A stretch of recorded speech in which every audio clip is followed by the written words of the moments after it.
bonjour à toutes et à tous. Dans votre chronique du jour, on va parler de cet accord signé entre la communauté des acteurs portuaires, la CAP, et les autres acteurs, c'est-à-dire la douane, Dubai Port World, bref, tous les acteurs qui s'activent au niveau du port. Un accord qui a permis de mettre sur pied un guichet unique portuaire pour justement digitaliser toutes les activités du port afin de faciliter le travail, mais surtout faciliter la tâche aux usagers. Écoutons à ce propos le président de la communauté des acteurs portuaires, Dr Baba Tall. Comme son nom l'indique, un guichet unique dématérialisé, la finalité est de centraliser, d'optimiser les échanges d'informations entre les acteurs portuaires, tout en garantissant une dématérialisation intégrale des procédures de rendement, donc de toute la chaîne de valeur. Cela vise à améliorer la rapidité et l'efficacité du traitement des enlèvements de marchandises. Nous avons réussi depuis très longtemps d'ailleurs la dématérialisation du prédédouanement avec Orbis. Nous avons aussi réussi le dédouanement intégral dématérialisé avec le SEMGAIDE, avec la douane. Donc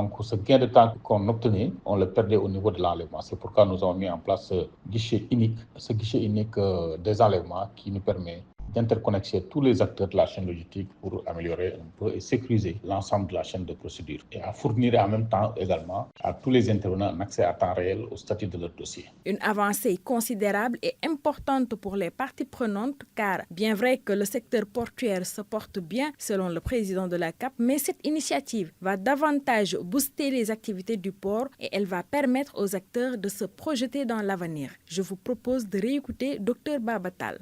Les perspectives pour la communauté des acteurs portuaires du Sénégal sont très prometteuses et se dessinent autour de plusieurs initiatives que nous avons entamées depuis quelques temps. Je veux citer le guichet unique, comme vous l'avez dit tout à l'heure, mais également nous avons mis en place un comité de médiation avec le tribunal de commerce hors classe de Dakar. Ce comité facilitera la résolution du conflit et améliorera la communication entre les différents acteurs du secteur. Donc, pour montrer qu'il y a une autre possibilité de régler les litiges en dehors des tribunaux. Donc, ce qui va permettre aux acteurs, mais également à tout l'écosystème portuaire de travailler dans un climat social apaisé. En autre perspective, nous avons initié depuis quelques temps, et ça fait partie aussi de l'agenda 2050, mais également des recommandations du Conseil interministériel sur les infrastructures portuaires, d'organiser un salon international de la logistique maritime et portuaire. C'est un événement qui permettra sans nul doute au port de Dakar de montrer que Dakar peut être une plateforme logistique clé en Afrique de l'Ouest qui offre aux acteurs portuaires l'occasion de se rencontrer, d'échanger des idées et de nouer des partenariats stratégiques. Autre perspective, c'est l'assainissement des métiers et la révision des taxes et tarifs portuaires. Ça aussi, c'est un projet que nous sommes en train de mener avec l'autorité portuaire, mais également le ministère, pour organiser des ateliers de clarification